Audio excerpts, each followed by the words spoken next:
Global TV y TVmática presentan.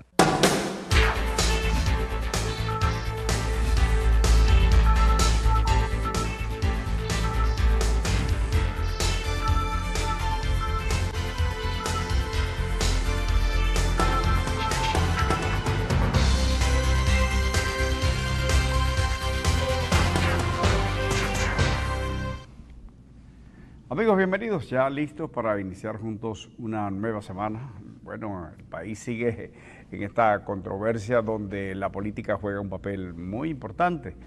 El presidente, a propósito de la inflación, las cosas están incomparables, la gente la está pasando muy mal, todo el mundo. Esto sí ha sido una democracia desde ese punto de vista.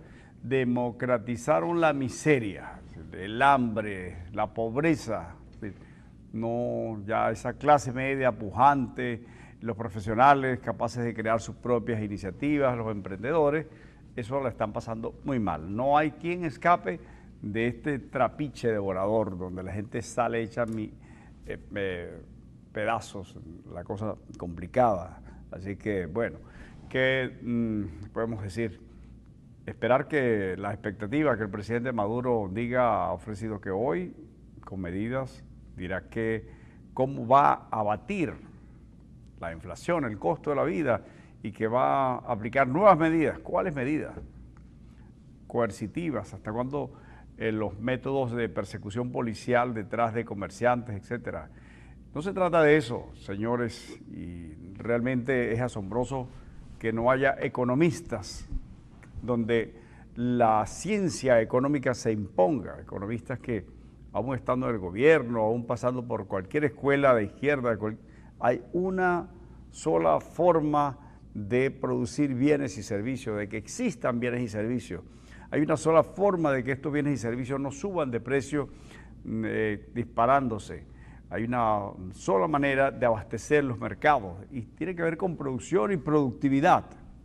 Nosotros estamos muy alejados de la producción y, por supuesto, ni hablar de productividad. Si no producimos no podemos hablar de productividad, que es decir, producir más a gran escala con el mismo esfuerzo por la tecnificación, por la eficiencia, etcétera. Nada de eso. ¿Qué va a decir el presidente?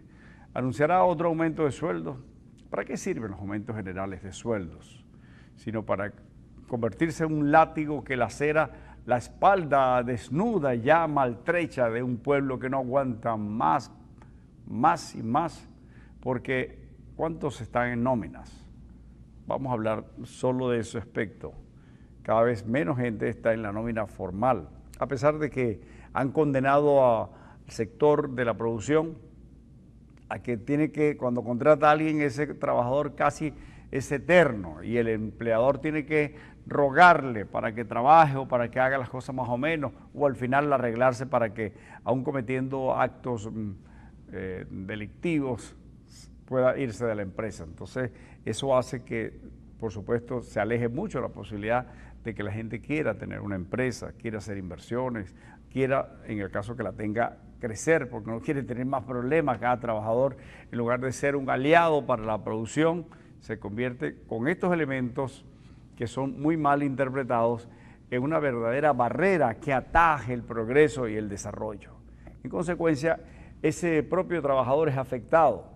No hay manera de que no se les quemen las manos cada vez que hay un aumento general de sueldos y salarios, porque los precios se disparan.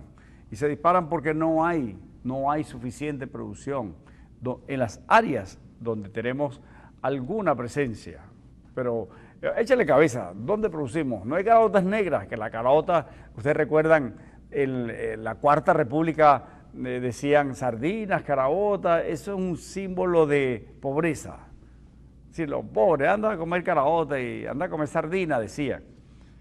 Ahora eso es algo absolutamente prohibitivo. No hay caraotas, no sé cuánto cuesta un kilo, debe estar por 20.000 bolívares quizás.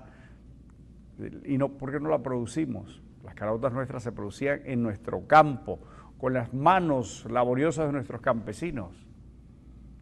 Y nuestras industrias procesaban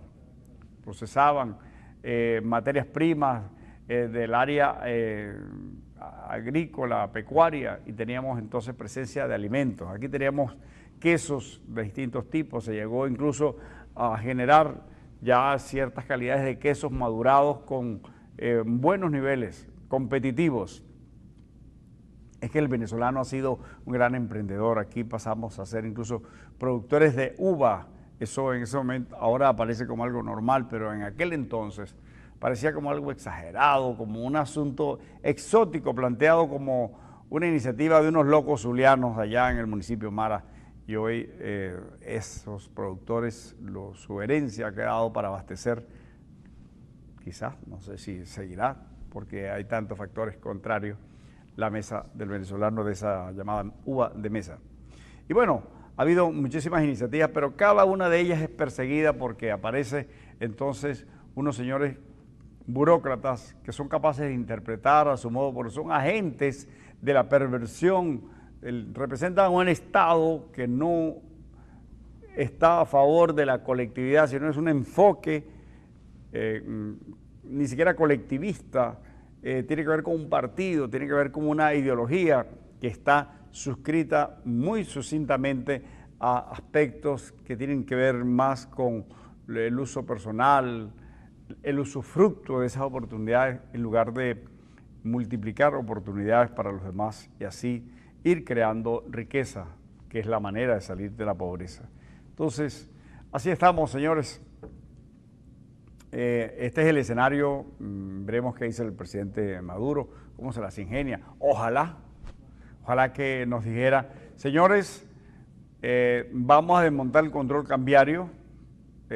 Por supuesto, habrá unas celebraciones casi fúnebres de gente llorando, un grupito que se ha venido enriqueciendo con eso. Imagínense lo fabuloso, obtener dólares a 10 y venderlos 10 bolívares y venderlos a 15.000. Pues es algo bestial. ¿Quién va a trabajar y qué petróleo ni qué otra cosa? Con eso es suficiente, con ser amigo de alguien que le provea de esos cupos, más que suficiente. Y así se han enriquecido quienes fueron pequeños agentes del mundo de la finanza, como agentes de bolsa. Eso fue Víctor Vargas, eso fue Escoté. Hoy son grandes banqueros del mundo. Víctor Vargas incluso, que tiene abandonadísimo, por cierto, el BOD, es casi de sangre azul, compró un título a través de su hija, o sea, no sé, algún momento le diremos príncipe, conde, vizconde, no sé qué cosas. Y por allá están, vemos en el exterior bancos cuyos nombres nacieron en Venezuela, Banesco, en Panamá, en Miami, en Madrid, dinero que se fue de aquí, en esos negociados que están relacionados con la emisión de bonos, de papeles, todo eso donde aparecen personajes como aquel tuerto, un militar que el presidente Chávez le sacó jugando fichitas un ojo y luego lo puso de tesorero, lo puso en viceministro de Finanzas. Hizo desastre, señores.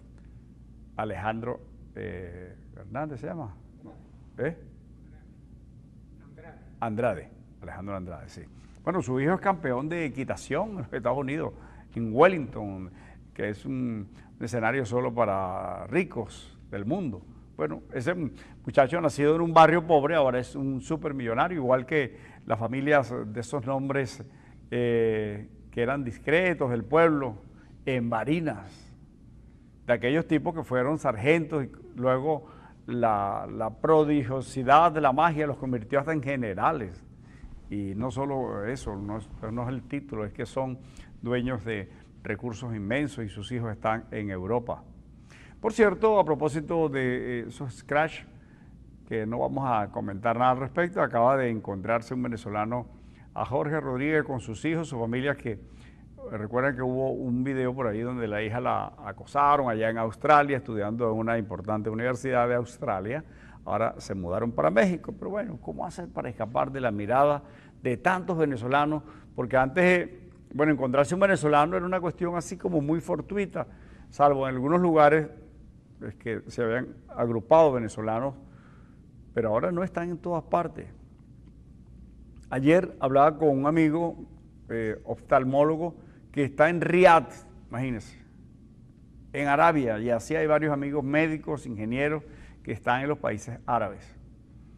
Ajá, entonces, bueno, contando algunas síntesis, trabaja en un hospital público, pues pasó de estar aquí, que está en el área privada, pero ya no tienen recursos, son perseguidos, la amenaza es que si los van a privatizar, que si se equivocan, que si son no sé cuántas cosas, porque están convertidos para la gente, lo convierten en una especie de culpables de cualquier desastre en el área de la salud, cuando los culpables son los que manejan las políticas. Bueno, allá está feliz, imagínense, en Riad, en el otro lado del mundo, en un desierto, que están así bien porque producen petróleo, tanto petróleo como nosotros. Ah, pero allá no está el PSUV.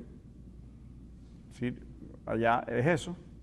Allá hay gente que, bueno, maneja con una política que tiene que ver con la economía, de respeto a la economía, y son príncipes, y son tribus, etcétera, hay todo, monarquía, pero funcionan las cosas, el hospital tiene todo lo que necesita, incluso me dijo, cada médico cuando llega lo contratan tiene un carro, puede usar los carros que están ahí, cada médico tiene carro, si quiere chofer, puede tener chofer para cuando se trata de horas de trabajo, y en fin, todas esas cosas que garantizan que la persona se sienta bien. Y imagínense cómo hacer un médico aquí, un profesional, ingeniero, lo que sea, maltratadísimo, apenas puede comer, tiene que hacer cola en un supermercado para comprar algo cuando llegan los alimentos, y si se enferma, pues no hay.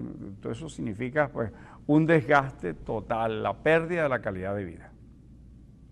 Bueno, y por otra parte, las cosas en la economía siguen complicándose. Recuerden, tenemos un barco por allá que no ha podido, ya no sé cuántos días lleva tratando de descargar en una refinería de los Estados Unidos, pero no aparece la contraparte que garantice los recursos financieros en el caso de la refinería o PDVSA, no hay carta de crédito, nadie quiere meter la mano donde están los intereses del gobierno venezolano.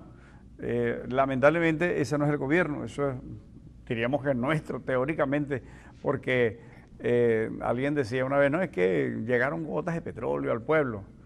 Bueno, a algunos le cayeron unas gotas de petróleo, pero a otros les cayeron chorros. Y no se trata de eso. Se trata de cómo hacer para transformar todo esto en un estado de cosas que permita que la gente tenga sus propias oportunidades. Y eso es lo que está pasando. Ya rasparon a Dudamel, ya Dudamel no es de la revolución, porque se atrevió a solicitar que buscaran mecanismos para resolver este tema político del país que nos agobia a todos. Los venezolanos salen por miles. Bueno, hay organizaciones ya que están tratando de buscar mecanismos para resolver la vasta calamidad que supone que haya miles y miles de venezolanos que entran, por ejemplo, a Cúcuta para comer algo. Hay organizaciones religiosas, sociales, que los atienden. Ahí están. Entonces van a tratar de ver cómo hacer para que no coman en las plazas, en las aceras. Es el venezolano de ahora.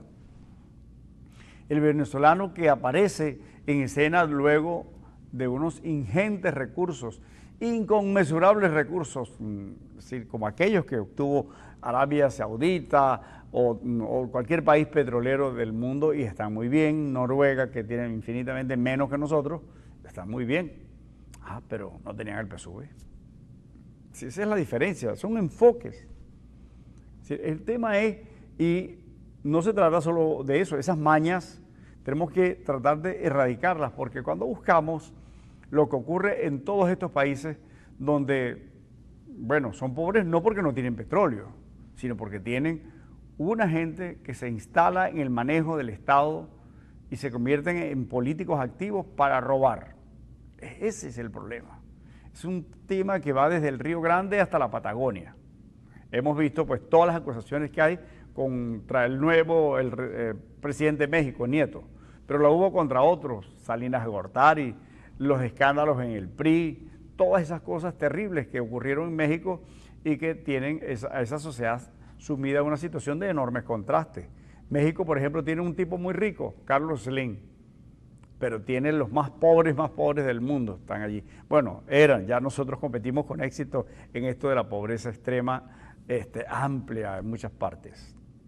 Aquí tenemos gente hay comunidades indígenas que ni siquiera saben hablar español. Y eso lo comento a propósito de aquello de que todo el mundo se había alfabetizado. Mentira. Y si quiere lo comprobamos. Ese es el tema. Al igual que cuando se plantea, no, aquí no hay hambre, aquí no hay escasez de medicamentos. Bueno, vamos a verlo. Vamos a ver, profesor. Usted, señor Muñoz, que escribe todas esas tonterías, vamos a verlo. Ya está. No se trata de estar a favor o en contra del gobierno, se trata de buscar mecanismos que nos permitan ponernos frente a la realidad y tratar de activar las palancas que mejoren el país. Ojalá sea este el gobierno el que lo haga. Ojalá hoy el presidente diga, mire señores, aquí se han cometido muchos errores, o que no diga nada, simplemente que corrija. Mire, vamos a quitar estos controles, vamos a eliminar el sondeo, vamos a ir a un proceso de desmontaje del control cambiario, vamos a darle garantías, vamos a cambiar este estado de cosas donde los tribunales no representan la justicia. Eso es la cosa muy complicada. Y en una sociedad sin justicia pues no tiene futuro. El tema ético es fundamental, es como la base.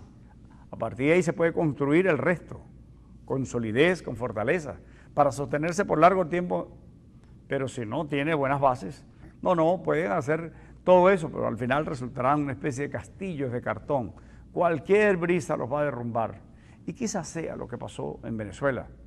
Venezuela, un país que pasó de ser rural, con una pobreza extrema, con muertes, diezmado, allí lo planteaba Miguel Otero Silva en Casas Muertas, Honorio, bueno, todas esas cosas, fiebre. Pero bueno, lo que nos narra la historia, la malaria, todas estas cosas, enfermedades que estaban presentes y fueron erradicadas. Una gesta enorme, entre otros, del doctor Gabaldón. En fin, Venezuela cambió de ser unos caminitos de tierra a tener grandes autopistas, a tener acueductos, a tener escuelas, universidades modernas y a tener entonces un hombre formado, un venezolano con una visión emprendedora, capaz. El venezolano era alegre, era de vanguardia. Aquí se hacían muchísimas cosas primero que en otros lugares del mundo. Pero fallamos allí, fallamos en el comportamiento ético, descuidamos la observación a los gerentes públicos y muchos se corrompieron. Entonces nosotros mismos empezamos a cuestionarlos abiertamente sin aportar nada, sino a cuestionar a todo el mundo con aquello de la antipolítica. Surgió aquella teleculebra de por estas calles y todo el mundo quedó descalificado porque había unos señores que creyeron que allí iban a medrar. Bueno, y apareció todo este fenómeno con una especie de vengador a representar al sufrido pueblo. Y aquí estamos, ¿sí?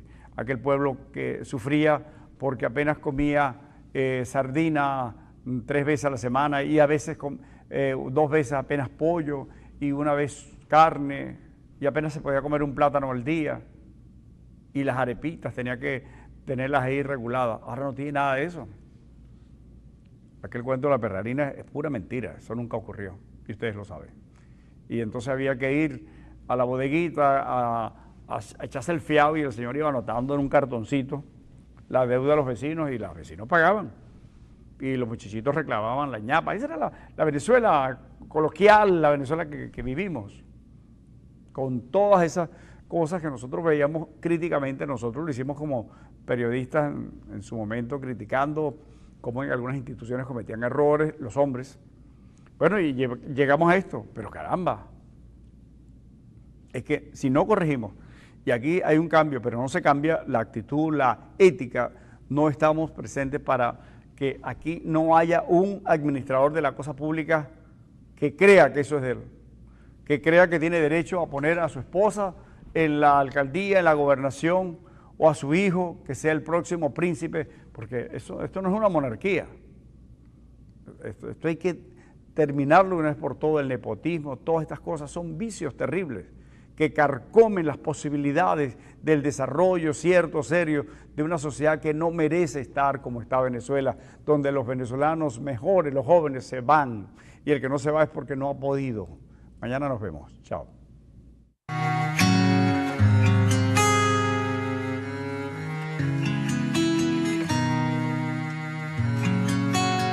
De tristeza lloran nuestros corazones se enlutó la historia, deshojaron flores, detonó el metal que tiñó las calles y escribió en el valle: prohibido olvidar. ¿Quién iba a creerlo? ¿Quién iba a pensarlo? Que ese hermoso día iban a mancharlo. Quiero preguntar, ¿quién va a responder? Nos duele en la piel, prohibido olvidar, prohibido olvidar. Prohibido olvidar a todos nuestros hermanos caídos. Prohibido olvidar la sangre que aquí ha corrido. Prohibido olvidar, porque entonces no tuvo sentido tanto sufrimiento y lágrimas por lo ocurrido. Prohibido olvidar en lo que hoy mi patria se ha convertido. Prohibido olvidar que clama justicia este pueblo herido. Prohibido olvidar. Prohibido olvidar.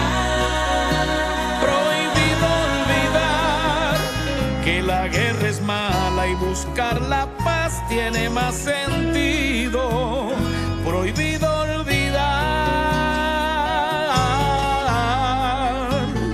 Prohibido olvidar.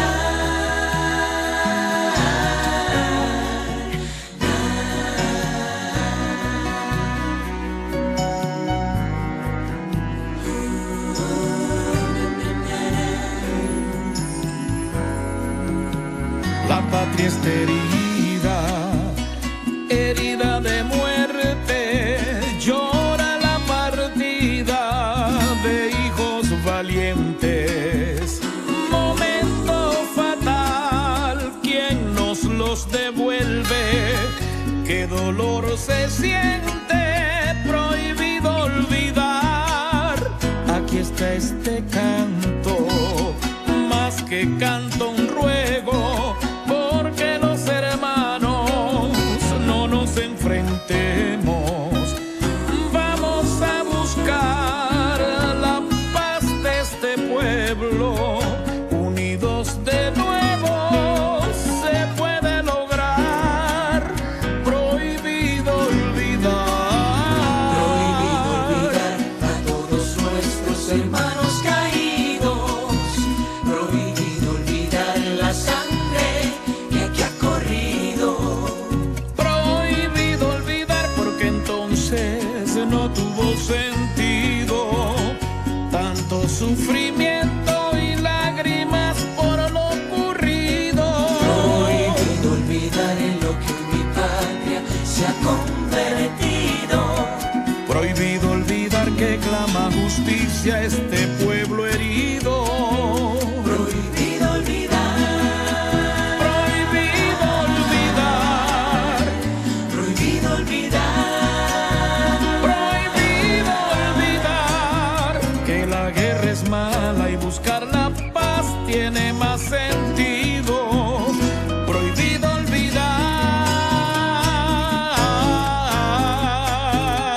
Prohibido olvidar.